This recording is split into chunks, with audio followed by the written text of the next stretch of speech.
Problem बहुत बड़ी mindset में आ रही है।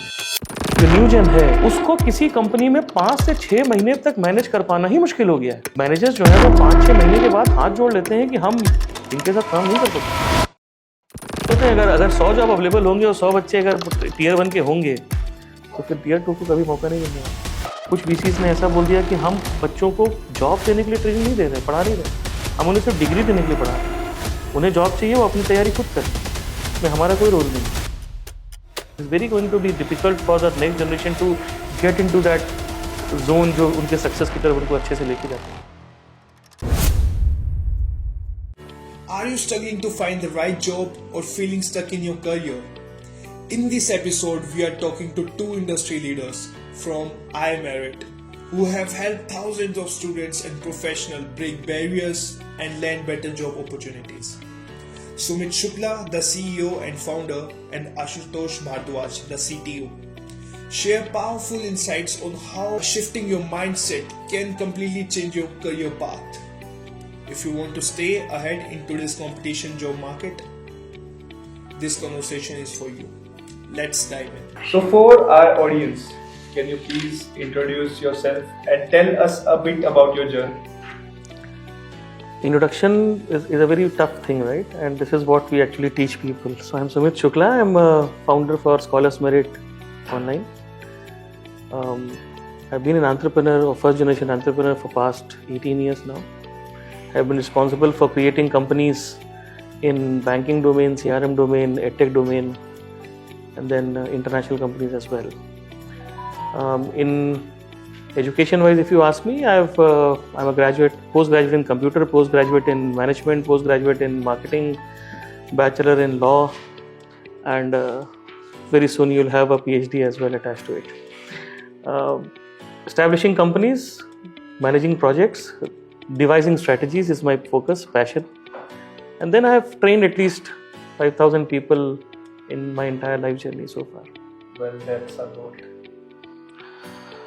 Okay, so I am Ashutosh Bhardwaj and having a total experience of around 15 years now in the industry, in the IT industry. Technology is what my passion is, and if we talk about the education, I am a graduate in computer science and engineering and a postgraduate in artificial intelligence and machine learning. Currently driving a mission of training people, and I have also trained around 500 plus people in my journey so far.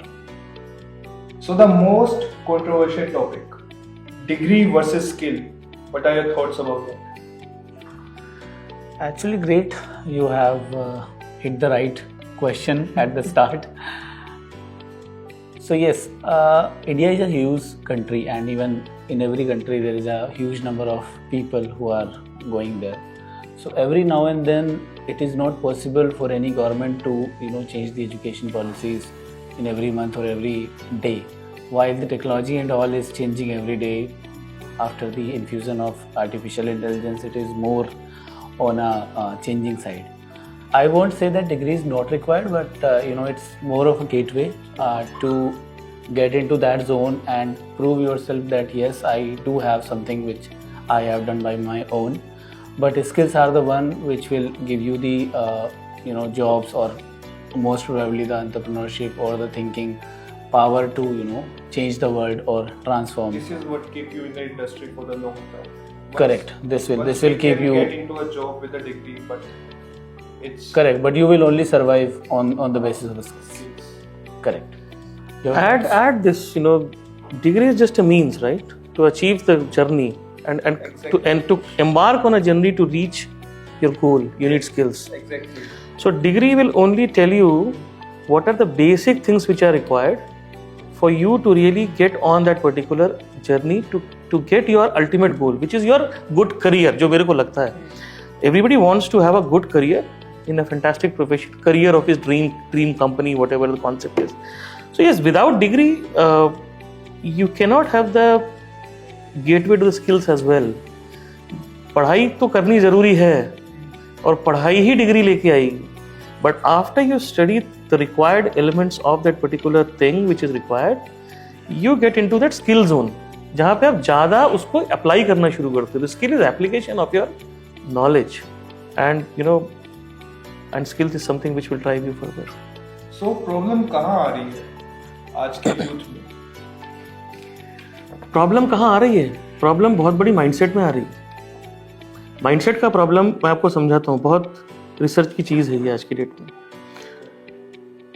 पहले information channels का limitation था, आपको उतना ही पता होता था जो papers में लिखा जाएगा, जो जर्नल्स में लिखा जाएगा उसको आप पढ़ोगे। पढ़ने का मतलब है आप रिसर्च कर रहे होगे और आप उस नॉलेज को अप्लाई करने के लिए उतना एफर्ट मार रहे होगे। आज की डेट में आपके पास बहुत इंफॉर्मेशन चैनल्स हैं, आपके पास सोशल मीडिया है जो किसी भी तरह की इंफॉर्मेशन को कहीं भी ले जाके छोड़ सकता है। तो जो किताबों की सही नॉलेज है या जो सही लोगों ने लिखा है वो इंफॉर्मेशन कितने लेवल तक पहुंचेगी ये बहुत मुश्किल हो जाता है जानना। तो अब प्रॉब्लम कहाँ शुरू होती है? प्रॉब्लम होती है आदमी जिस चीज़ को पढ़ता है, जो उसको अच्छा लगता है, जो उसको आसान समझ में आता है, वो उसको अपना डेस्टिनेशन मान लेता है कि यही मेरा रोल है, और वहाँ से फिर उसका एटीट्यूड कितना शुरू हो जाता है, उसकी कॉग्निटिव स्किल्स खत्म होना शुरू हो जाती हैं, क्योंकि हर चीज़ की इन्फॉर्मेशन तो गूगल करने पे अवेलेबल है। उसने अपना दिमाग कहाँ लगाया? आज भी जब पेपर और पेन में आप जब टेस्ट देते हो जाके, तो आप जो पढ़े होते हो उसको आप सोच के लिख रहे होते हो। You write only if you know. You cannot write if you don't know, or you will write the story of a film, right? Now the problem is that today when you are not giving that paper and pen test at lot of times, you are only going to speculate which you don't know, and then your technology knowledge is coming down, your knowledge is coming down, your general knowledge is coming down. AI आपको कितना uplift कर देगा? AI के पास सब information है, लेकिन AI की information को यूज़ करने के लिए भी आपको वो इन्फॉर्मेशन चाहिए जो जरूरी है कि सही तरीके से इन्फॉर्मेशन निकाली जा सके। अब AI के बारे में तो ये बताएंगे ज़्यादा जितना बता सकते हैं, but unless until the mindset of the people of today's student is increasing, is improving, it is very going to be difficult for the next generation to get into that zone जो उनके success की तरफ उनको अच्छे से लेके जाता हो। क्या होना चाहिए माइंडसेट? किस डायरेक्शन में जाना चाहिए? Mindset should be to learn, to grow, to adapt. Adapt where? Mindset should be positive also, like अगर मैं ग्रेजुएट हूँ या मैं अभी स्टडी कर रहा हूँ, तो फर्स्ट ऑफ ऑल तो ये माइंडसेट नहीं होना चाहिए मेरा कि yes I may not be getting the job and all, so it shows the confidence as well, है ना। ऑल्सो मेरा माइंडसेट ये भी होना चाहिए कि थिंग्स आर चेंजिंग रैपिडली, तो हर जो नई चीज़ें आ रही हैं I should be able to learn that rather than मैं उसको एक रट के पूरा याद करूं। That way I might not be succeed, but I will be succeed if I know the concepts and I know how to solve that particular problem and create solve the concept. नहीं तो अपने बचपन में जाओ आप, आपके बचपन में कॉमिक्स थी, आपके बचपन में मैगजीन्स थी, आप पढ़ते थे। अब आपका तो नहीं पता, हमारे बचपन तो आपसे ज़्यादा पुराने थे, मगर ये है कि हम लोग पढ़ते थे। हमारे घर में 8-9 किताबें आती थी जो हम पढ़ते थे। रीडिंग स्किल्स एनहांस होती थी, लिखते थे तो राइटिंग स्किल्स एनहांस होती थी। रीडिंग और राइटिंग से मेंटल कॉम्प्रिहेंशन स्ट्रांग होता है, आई कोऑर्डिनेशन स्ट्रांग होता है, मेंटल कॉम्प्रिहेंशन स्टार्ट होता है, तो कोई चीज़ को रिटेंशन पावर बढ़ती है। आज के बच्चों की रिटेंशन पावर बहुत कम है, हमारे घर में भी बच्चे हैं, हम देखते हैं उनकी रिटेंशन पावर कितनी कमजोर है, क्योंकि दिन भर तो आप मोबाइल देखते हो। और इलेक्ट्रॉनिक मीडिया जो होता है, इसको हम डिजिटल नॉइज भी बोलते हैं। डिजिटल नॉइज जो होती है वो आपके मेंटल रिटेंशन पावर को सप्लीमेंट नहीं करती है कभी भी, वो हमेशा डाउन ही करती है, उसको सप्रेस करती है। तो और माइंडसेट डिजिटल नॉइज की वजह से फिर एग्रेसिवनेस की तरफ चालू होता है, एग्रेशन की तरफ चालू होता है। आप देखिए आज की डेट में जो नॉन टॉलरेंस है वो बढ़ चुका है। इसका रीज़न यही है कि लोगों के अंदर वो नॉलेज का जो बेस होता है वो कमज़ोर होता जा रहा है, लोग उग्र होते जा रहे हैं। आप अगर सड़क पे भी जाइए, कुछ कर रहे हो, आप किसी से बात कीजिए, आपको समझ में नहीं आएगा बच्चा पढ़ा लिखा भी है कि नहीं, जिस तरीके से वो बोल रहा होता है। And this is the biggest problem which you are going to face unless until you get back to the basic nature of the education which says that the positivity is the best way to move forward. It is going to be very difficult to understand कि real problem कहाँ पे लाई कर रही है। Technology आसान है, job मिलना आसान है, ये इतने बड़े काम नहीं है। आप अगर किसी चीज़ को अच्छे से मैनेज कर लो तो ये भी हो जाएगा, लेकिन वहाँ टिकना मुश्किल है। एक रिसेंट स्टडी आई थी बाय द वे, वो स्टडी ये कह रही थी कि नेक्स्ट जेन जो न्यू जनरेशन जो है, उसको किसी कंपनी में 5 से 6 महीने तक मैनेज कर पाना ही मुश्किल हो गया है। और HR मैनेजर्स हों, अटेंशन स्पैन तो छोड़िए, उनके एटीट्यूड की वजह से, एटीट्यूड बहुत बड़ा चैलेंज हो गया है, माइंडसेट बहुत बड़ा चैलेंज हो गया है। और ये स्टडी अभी 2 हफ्ते पहले निकली है कि मैनेजर्स जो है वो 5-6 महीने के बाद हाथ जोड़ लेते हैं कि हम इनके साथ काम नहीं कर सकते। तो न्यू जनरेशन को समझना है कि उनको पहले तो ह्यूमिलिटी लाना शुरू करना है और अपना माइंडसेट पॉजिटिव की तरफ लेके जाना है। कोई एक ऐसी हैबिट जो मैं अभी से शुरू कर सकूं, थोड़ा मतलब पॉजिटिविटी लाने के लिए, जैसा आपने बोला पॉजिटिविटी और ये डिजिटल नॉइज से बचने के लिए? So reading. Already told in the last question. Reading is the most important habit. आप चाहे न्यूज़पेपर पढ़ो, कॉमिक्स पढ़ो, फिक्शन पढ़ो, एनी बुक, आप अध्यात्म पढ़ो, anything, whatever you like, just study reading, start reading, like 15 minutes a day. और reading का मतलब यहाँ पे वो पॉकेट एफएम पे जाके ऑडियो बुक सुनना नहीं है. तो अगेन फिर से वही डिजिटल नहीं आना है. We have to put our phones away and then have the book in our hand to actually read something. आप हिंदी पढ़ो, इंग्लिश में पढ़ो, it doesn't matter. The actual the habit which you need to develop is the reading. किताब लो, किताब के वजन से उसके वजन को झेलो और उससे उसको पढ़ो. आपके हाथ की ताकत भी बढ़ रही है, मैं आपको बता रहा हूँ, और उसके साथ माइंड की ताकत भी बढ़ रही है. क्योंकि आज आप इस एक्सपेरिमेंट को घर पे जाके करना, आप एक किताब को थोड़ी देर तक हाथ में रखना, आपका हाथ दर्द करना शुरू कर जाएगा. आप उसे रख दोगे. पहले कैसे होता था? पहले आप दिन भर, अब आपका नहीं पता, मैं फिर से बोल रहा हूँ, लेकिन हम दिन भर किताब लेके आराम से पढ़ सकते थे और वही होता था. आज के बच्चे नहीं कर सकते.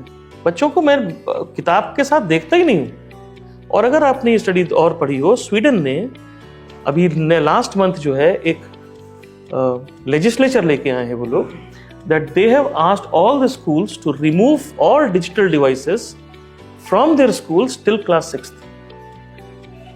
Sweden was one of the countries which had all digital implementations, right? सारे स्कूलों में, सारे क्लासेस में सिर्फ टैबलेट्स वगैरह हुआ करते थे. लास्ट मंथ उनका लेजिस्लेशन आया है, क्लास 6 तक कोई बच्चे को डिजिटल अप्लायंस या इक्विपमेंट के पास स्कूल में नहीं रखा जाएगा. एडिक्शन, बहुत सारी चीज, डिजिटल नॉइज बहुत बड़ा चीज है जो अब लोग रियलाइज कर रहे हैं. हटाने के लिए बेसिकली अगेन जो बेसिक टाइम है, लाइक 6 तक is the basic time for the children. That basic time at least should be focused on, more focused on the fundamental education rather than digital noise. तो और किसी चीज की जरूरत नहीं पड़ेगी अगर बच्चे पढ़ाई के साथ आगे आना शुरू होंगे. आज का बच्चा पढ़ाई के साथ तो आगे नहीं आ रहा. मैं तो कह सकता हूँ नहीं आ रहा. बाकी मेरे को इस बात पे काफी ब्रिकबैट्स मिल सकते हैं, बट कहने में तो क्या बुराई है. आपने काफ़ी सारी रिक्रूटमेंट्स भी करी हैं. सो आप क्या देखते हो, क्या कॉमन चीज़ें हैं for any candidate getting rejected? किस रीज़न से, क्या कॉमन और रीज़न होता है? बहुत सारी कंपनीज का अलग तरीके से रिक्रूटमेंट प्रोसेस होता है. मैं अपना बता सकता हूँ कि मैं किस तरीके से किसी चीज़ को देखता हूँ. सबसे पहले हम देखते हैं उसका जनरल एप्टीट्यूड क्या है. जनरल एप्टीट्यूड में हम टेक्नोलॉजी के एस्पेक्ट्स को भी टच करते हैं. अगर उस बच्चे का जनरल एप्टीट्यूड एक सर्टेन परसेंटेज से ऊपर है तो हम उसको कम्युनिकेशन राउंड में लेके जाते हैं. कम्युनिकेशन राउंड का मतलब है हम उससे बातें करके देखते हैं कि बातों में कॉन्फिडेंस लेवल क्या है, एटीट्यूड क्या है और फ्लुएंसी कितनी है. एक बार अगर वो चीज़ सही है तो हम उसको फिर एक्चुअल जो उसने पढ़ाई की है उसके इंटरव्यू में लेके जाते हैं कि उसने पढ़ा कितना था. देखिए, नंबर किसी का 8 CGPA, किसी का 8 CGPA है, 8.5, वो डिफाइन नहीं करता कि उस बंदे की नॉलेज कितनी है. मैंने कुछ ऐसे लोग भी हायर किए अपनी ज़िंदगी में जिनका CGPA 6.0 होगा, लेकिन जब उनसे मैंने सवाल पूछा तो उन्होंने वो जवाब दिया जो ज़रूरत थी. सो इट डिपेंड्स कि where he has really put the focus on, right. It doesn't matter what has happened in the grade point. ये 3 चीज़ें जब हो जाती हैं तब हम शुरू करते हैं उसके सॉफ्ट एस्पेक्ट को. सॉफ्ट एस्पेक्ट होता है कि उसका एटीट्यूड जो है वो वर्क एनवायरनमेंट की तरफ कैसा है, प्रेशर में कैसे वो काम करेगा. तो देखिए, टेक्निकल स्किल भी पूरी टेस्ट होगी, जनरल स्किल्स भी टेस्ट होंगी और वैल्यूज और स्किल्स और सॉफ्ट स्किल्स भी टेस्ट होगी. जब ये तीनों चीज़ें मैच होती हैं तो बच्चा हायर होता है. या फिर हमको उसके अंदर ऐसा पोटेंशियल दिखना चाहिए कि किसी तीसरी स्किल पे हम उसके साथ काम कर सकते हैं. ताकि तुमने कुछ स्पेशल देखा, क्या हो सकती है नहीं, इन 3 स्किल्स में से कौन सी स्किल ऐसी है जो कमजोर तो है लेकिन हम इस पे काम कर सकते हैं. अगर 2 स्ट्रॉन्ग इंप्रूव किया जा सकता है, इंप्रूव किया तो हम हायर करते हैं. और अगर आपके पास काफ़ी सारे रिज्यूमेज हैं, एक है कॉमन रिज्यूमे, मतलब कॉमन कॉलेज से निकला है, और एक है IIM IIT का बच्चा, तो आपके एटीट्यूड में क्या डिफरेंस आता है? बॉस, आप ये समझिए, मैंने जिंदगी में कम से कम नहीं तो 500 से 600 IIT के बच्चों के साथ काम किया, उनको काम सिखाया भी है. तो ऐसा कुछ नहीं है. IIT के बच्चों का लर्निंग कैपेबिलिटी जो होती है, जो उनका एप्टीट्यूड होता है, बहुत फास्ट होता है. एटीट्यूड में कभी कभी प्रॉब्लम आती है तो बच्चे रिजेक्ट भी होते हैं। ऐसा नहीं कि IIT का हर बच्चा हमेशा सेलेक्ट होता हो, मगर उनका लर्निंग एप्टीट्यूड बहुत तेज होता है जो यहाँ के कॉमन बच्चों से सुपीरियर ही होता है। मैं आपको सुपीरियर ही होता है, बट एक्सेप्शंस आर एवरीवेयर। तो दूसरे जो कॉलेजेस होते हैं उसमें भी कई बार एप्टीट्यूड बहुत अच्छा हमें मिलता है। And we call this framework as active also. It's like A for aptitude, C for cognitive, T for technical, and V for verbal. So we call it as ACTV, which is active framework for us to hire. ऐसा क्यों होता है, इतना difference क्यों होता है कि वो मतलब फास्ट पर होता है और हम प्रैक्टिकल एस्पेक्ट्स। आपने IIT के करिकुलम को देखा हो तो IIT curriculum always has a lot of practical things involve. वरना क्यों होता है कि IIT का बच्चा कोई नई चीज़ डिस्कवर कर लेता है, उसको कोई नई चीज़ मैन्युफैक्चर कर देता है, वो चिप्स मैन्युफैक्चरिंग में जो है एडवांस हो जाता है, क्योंकि वहाँ पे उन चीज़ों का इम्प्लीमेंटेशन है, प्रैक्टिकल इम्प्लीमेंटेशन चल रहा है चीज़ों का। कॉलेजेस में क्या है, बाकी यूनिवर्सिटीज़ और कॉलेजेस में वो उस करिकुलम को ही कंप्लीट करने के पीछे इतनी बुरी तरह भाग रहे हैं कि बच्चों को प्रैक्टिकल की तरफ तो ले ही नहीं जा रहे होते। उनका लर्निंग एबिलिटी बहुत अलग है, उनकी लर्निंग कैपेबिलिटी बहुत अलग तरीके से आती है। तभी तो हम बोलते हैं अगर 100 जॉब अवेलेबल होंगे और 100 बच्चे अगर Tier 1 के होंगे तो फिर Tier 2 को कभी मौका नहीं मिलने वाला। That's a harsh reality. That is a very harsh reality. That is, yes. 5 million से ऊपर लोग ऑलरेडी जॉब में प्लेस्ड हैं। मैं टेक्नोलॉजी इंडस्ट्री की ज़्यादातर बातें करता हूँ इस समय। 350,000 नए जॉब्स ऐड होंगे इस साल। आने वाले हर साल में इतने ज़्यादा जॉब्स ऐड होते जाएंगे। लोग कहते हैं जॉब्स AI छीन लेगा, सब कुछ कर लेगा, सब होगा, लेकिन फिर भी जॉब्स ऐड होंगे। 1.5 मिलियन स्टूडेंट्स इंजीनियरिंग में है, जो घट के 1.2 1.1 तक भी पहुंच जाएगा जल्दी ही। मगर ये इतने स्टूडेंट्स निकलेंगे, लेकिन क्या हर स्टूडेंट प्लेस होगा? नहीं हो सकता, क्योंकि पहली बात तो 1:3 का जॉब रेशियो चल रहा है अगर नए जॉब्स में आप देखो। दूसरा, NASSCOM रिपोर्ट्स बोलती हैं और सर्वे रिपोर्ट्स बोलती हैं 42% of the real engineering graduates are only employable. 42% employable बोलती हैं, एम्प्लॉयड नहीं बोलती हैं। सबसे बड़ी बात है एम्प्लॉयबल का मतलब कि इन्हें जॉब मिल सकती है, इनके पास कुछ नॉलेज है। और एक्चुअल नंबर्स देखिए तो 12% लोग ही एम्प्लॉय होते हैं, 10 से 12%। ये भी मैं नहीं कह रहा, ये भी टाइम्स ऑफ इंडिया कह रही है, ये भी गवर्नमेंट ऑफ इंडिया के इकोनॉमिक सर्वे की रिपोर्ट बोल रही है। ये नंबर्स अगर हैं तो ये स्केरी भी हैं, क्योंकि जॉब्स तो चलिए 300,000 निकल आए, प्लेस कितने हो रहे हैं? 40,000। और 40,000 में Tier 1 के निकालिए, Tier 1 में जॉब मिलेगा क्योंकि उन्होंने उसको तैयार किया उस तरीके से, तो वो भी चले गए 25,000 जॉब करीब वहां से 26,000 जॉब। तो कितने बच्चे Tier 2 के लिए अवेलेबल है? और मास रिक्रूटर्स की बात नहीं करता मैं उस समय। मास रिक्रूटर्स भी कितना हायर कर लेंगे? एक साल में मास रिक्रूटर्स हायर करेंगे तो 120,000 130,000 और करेंगे, फिर क्या होगा? तो 15 से 16,000 जॉब्स के लिए कम से कम 900,000 9 लाख बच्चा भाग रहा है। तो कौन स्टैंड आउट करेगा? जो इसने फ्रेमवर्क बताया अभी ACTV, अगर वो ACTV फ्रेमवर्क के ऊपर कोई सही से काम करता है, सारे के सारे चेक बॉक्सेस को टिक करता है, तो वो स्टैंड आउट करेगा, क्योंकि जॉब तो मिलेगी ना उन 15,000 16,000 बच्चों को। उसमें आप क्यों नहीं हो सकते?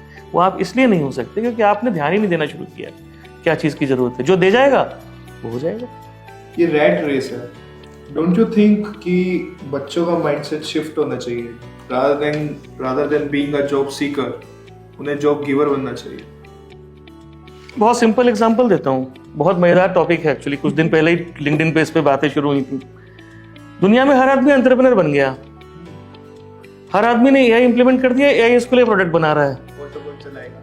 ऑटो छोड़िए, आपने प्रोडक्ट बनाया, आपने ही प्रोडक्ट बनाया, आपने ही प्रोडक्ट बना लिया, खरीद कौन रहा है? ये एक बहुत सिंपल एग्जांपल है, मैं आपको बताऊं। एक बेकरी की दुकान खुली और एक हलवाई की दुकान खुली। अब इन्होंने भी अपनी बेकरी में सामान रख लिया, इन्होंने भी अपनी दुकान में सामान रख लिया। अब इसके पास 1 रुपए था, इसने बोला मुझे भूख लगी, वो बेकरी वाले के पास गया, बोला मुझे 1 रुपए का केक दे दो, उसने 1 रुपए का केक दे दिया, इसकी इनकम हो गई 1 रुपए। अब इसको भूख लगी, ये मिठाई वाले के पास है, 1 रुपए का समोसा दे दो, उसने 1 रुपए का समोसा दे दिया, इसकी इनकम भी 1 रुपए हो गई। 100 बार ट्रांजेक्शन हुआ, इनका सामान भी खत्म हो रहा है, इनका सामान भी खत्म हो रहा है, इसको भी 100 रुपए की आमदनी हो चुकी है, इसको भी 100 रुपए की आमदनी हो चुकी है। लेकिन पैसा कितना था यहाँ पे मार्केट में? 1 रुपया। तो हर कोई जॉब गिवर बन गया और कोई जॉब लेने वाला था ही नहीं, तो जॉब है कहां पे? If you really think the whole strategy of everybody becoming an entrepreneur in the world, if everybody will become an entrepreneur who is a producer of the services, who is going to consume the services? और consumer होगा ही नहीं तो economy होगी क्या? तो सारी चीज़ें एक ही सिंगल फ्रेमवर्क से नहीं जा सकती। एज यू मेंशन कि सबको जॉब गिवर बनना चाहिए, तो ऐसा नहीं हो सकता कि सारे बच्चे जॉब गिवर बन जाए, ऐसा भी नहीं हो सकता कि सारे जॉब सीकर ही बन जाए। मेन थिंग इस जॉब सीकर और जॉब गिवर के बीच में एक आइटम है विच इज़ रिक्वायर्ड एवरीवेयर, जो हमने अपने सेमिनार में बात करी थी, विच इज़ अ प्रॉब्लम सॉल्वर। आप वो एंटरप्रेन्योर बन के भी सॉल्व कर सकते हो, आप वो एम्प्लॉय बन के भी सॉल्व कर सकते हो। You can solve that problem, right? So become a problem solver. ये स्ट्रेटजी को छोड़ देना चाहिए, like job seeker, job giver. This is not something which is a right thing. Again, framework नहीं है तो सबके सब एक माइंडसेट में नहीं जा सकते। That's great. तो इतने सारे कॉलेजेस में प्रोग्राम चल भी रहे हैं, पर फिर भी जो कैंडिडेट्स हैं वो एम्प्लॉयबल क्यों नहीं हो पा रहे हैं? ये गैप कहाँ आ रहा है? ये बेसिकली जो हमारे एजुकेशन वर्टिकल की चीज़ें हैं, जो सब्जेक्ट्स को पढ़ रहे हैं बच्चे, नंबर 1 तो वो है दैट सब्जेक्ट इज़ रिक्वायर्ड, वो बेसिक बिल्डिंग ब्लॉक है, but what is required in the industry is a different one. एक गैप तो वो है which is a most obvious gap. Second is the mindset और एटीट्यूड गैप। बच्चे जब college में आते हैं they have a different mindset. They used to have कि कॉलेज में मस्ती करेंगे and you know now we are living our best times, we are living our graduate life, but corporate world is entirely different. वहाँ पे you won't be recognized if you are not able to solve the challenges, or you are not able to do your job properly. So I think that is something which we need to fill in. देखो, graduation करना एक exercise है, correct? Companies को लोग चाहिए जो उनकी problems को सॉल्व करें और जल्दी से प्रोडक्टिव हो, जिसको हम लोग प्रोडक्टिविटी बोलते हैं। टेक्नोलॉजी बहुत रैपिड पेस पे चेंज हो रही है, करिकुलम उतने रैपिड पेस पे चेंज नहीं हो सकता। तो करिकुलम को चेंज करने के लिए जो करिकुलम अथॉरिटी होती है वो जब तक टाइम लेती है पिछले वाली चीज़ को चेंज करने के लिए, तब तक 2 बार साइकिल और बढ़ चुकी होती है। ऑब्सोलीट तो नहीं बोलूँगा, देखो बेसिक्स कभी चेंज नहीं होते, सबसे बड़ी बात है बेसिक्स तो स्ट्रांग रखने चाहिए। तो जो पढ़ रहे हो वो कितना रिलेवेंट है, पहली बात तो ये। चलो मान लिया कि बहुत रिलेवेंसी है भी जो करिकुलम बनाया गया है, उसकी एप्लीकेबिलिटी तुमने कितनी समझी? कॉलेजेस, यूनिवर्सिटीज, इंस्टीट्यूट्स उसको एप्लीकेबिलिटी कितनी बना पाते हैं? एप्लीकेबिलिटी बनाने के साथ फिर तुमने उनके एटीट्यूड पे किस तरीके से काम किया है, उनके माइंडसेट पे कैसे काम किया है। देखो, सर्विस इंडस्ट्री जो है वो डिफरेंट तरीके से काम करती है। सर्विस इंडस्ट्री हम्बल होनी चाहिए, सर्विस इंडस्ट्री लेबोरियस होनी चाहिए, सर्विस इंडस्ट्री में विलिंगनेस टू वर्क होना चाहिए to provide a solution, correct? ये चीज़ों को कॉलेजेस, यूनिवर्सिटीज़ नहीं बताते हैं। उस समय एक 2 सेमिनार में जब मैंने अटेंड किया तो वहाँ पे तो कुछ वीसीज ने ऐसा बोल दिया कि हम बच्चों को जॉब देने के लिए ट्रेनिंग नहीं दे रहे, पढ़ा नहीं रहे, हम उन्हें सिर्फ डिग्री देने के लिए पढ़ा रहे हैं। उन्हें जॉब चाहिए, वो अपनी तैयारी खुद करें, इसमें हमारा कोई रोल नहीं है। जब मैंने वो सुना तो मैंने कहा ये तो मामला ऐसा होता जा रहा है कि अब यूनिवर्सिटीज़ और इंस्टीट्यूट को ये समझ में आने लगा है कि जो इंडस्ट्री को चाहिए वो उनको पता ही नहीं है। तो जब हमको इंडस्ट्री की समझ ही नहीं है तो फिर हम ये वाला घर्रा अपना लेते हैं जो कहता है कि we are only teaching students to get the degrees on and we are not there to provide the jobs. The provision of jobs is with the industry and it is between the industry and the student, not between us and the student. ये सब बातें होने के बाद मुझे समझ में आ चुका है कि इस समय स्टूडेंट्स को, कैंडिडेट्स को कुछ ऐसे प्रोग्राम्स की ज़रूरत है जो उनको इंडस्ट्री के अलाइन करती है, और उन अलाइनमेंट्स को कॉलेज के साथ मिलके करो, अलग से करो। लेकिन अगर किसी को जॉब करना है तो उसको प्लानिंग अपनी सेकेंड ईयर ऑनवर्ड शुरू कर देनी चाहिए, 4th ईयर में आके उसको ये प्लानिंग नहीं करनी चाहिए कभी। तो एआई का क्या इम्पैक्ट रहेगा? आप तो ऐसा टॉपिक उठा रहे हो जिसके ऊपर दुनिया बोल रही है। I attended a seminar in which people said AI or die. I or die. Which means that AI is going to be there in your life whether you like it or not. Now, what is AI? We have to understand. AI is not exaggerated automation, first of all. AI is the ability of the system to understand what your problem is or your question is. अभी problem solving AI तो बहुत कम आए हैं. Understand your question and then provide the relevant answer to it. उस answer का interpretation AI का काम नहीं है इस समय. आंसर का इंटरप्रिटेशन किसका काम है? वो हमारा काम, वो आपका काम है. So AI will be here. AI will dominate the future of the industry.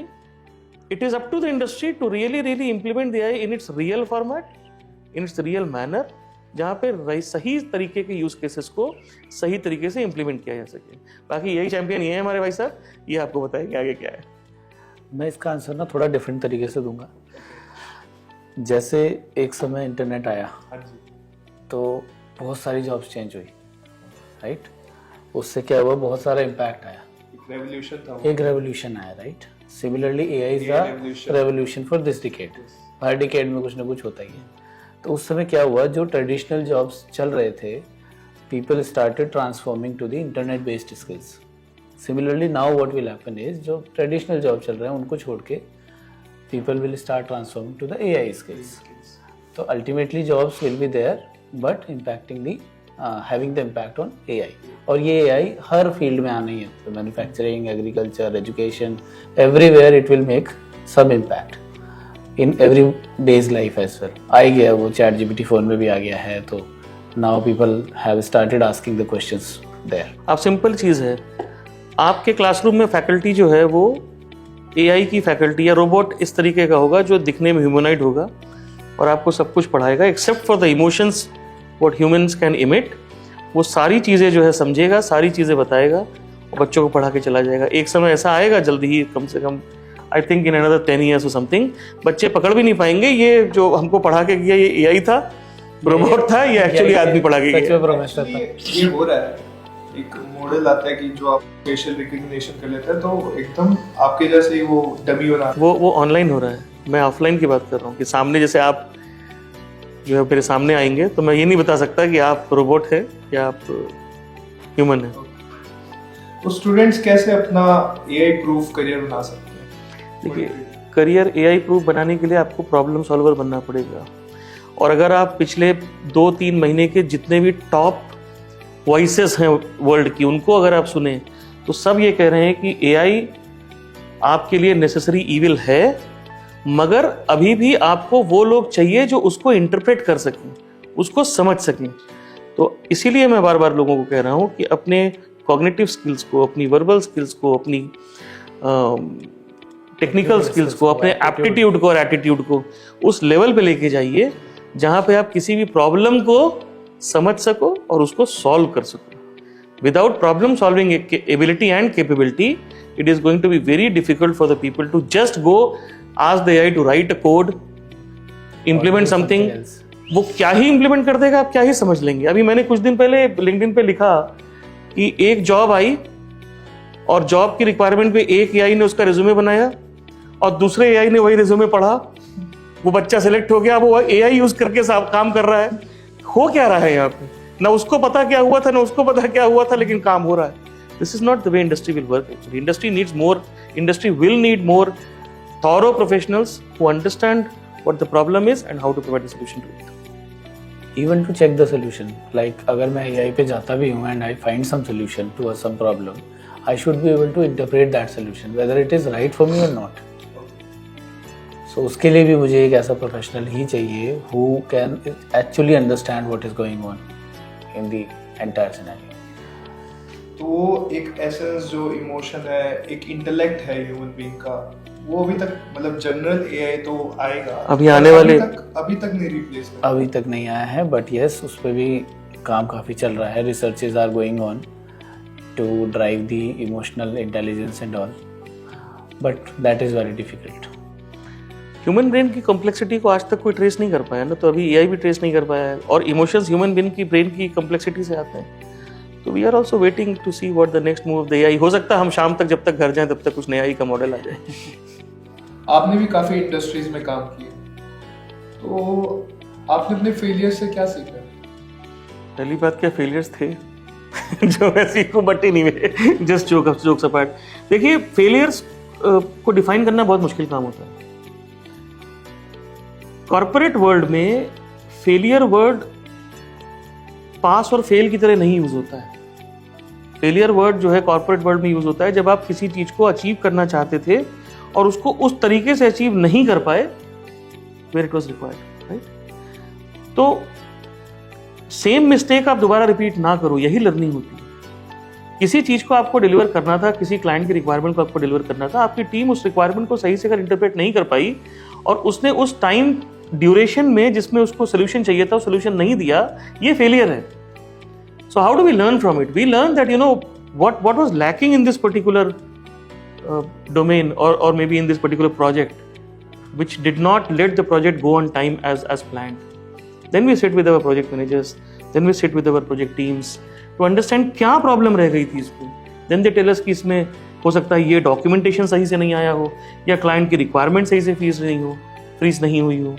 So what we do is next time we try to eliminate those roadblocks which were there for the last project. So there's nothing like a grand failure in corporate life. आप कोई चीज़ पे थोड़ा setback लेते हो, उससे सीखते हो और आगे बढ़ जाते हो. Just to add, like it is right whatever he has said. आप जो setback आपने लिया, अब उसको solve करने के लिए what you will do is you will devise some kind of format, some kind of framework. Like अगर requirement सही से नहीं आई थी तो you will ask the right questions next time कि आपको requirement सही से आए. You will devise the mechanism to freeze those requirements कि हम यहाँ पे इनको freeze करवाएं और we do not start the next work once before it is freezed. तो वही है similar kind of learnings from the failures. We just have to make sure that we are not repeating our mistakes.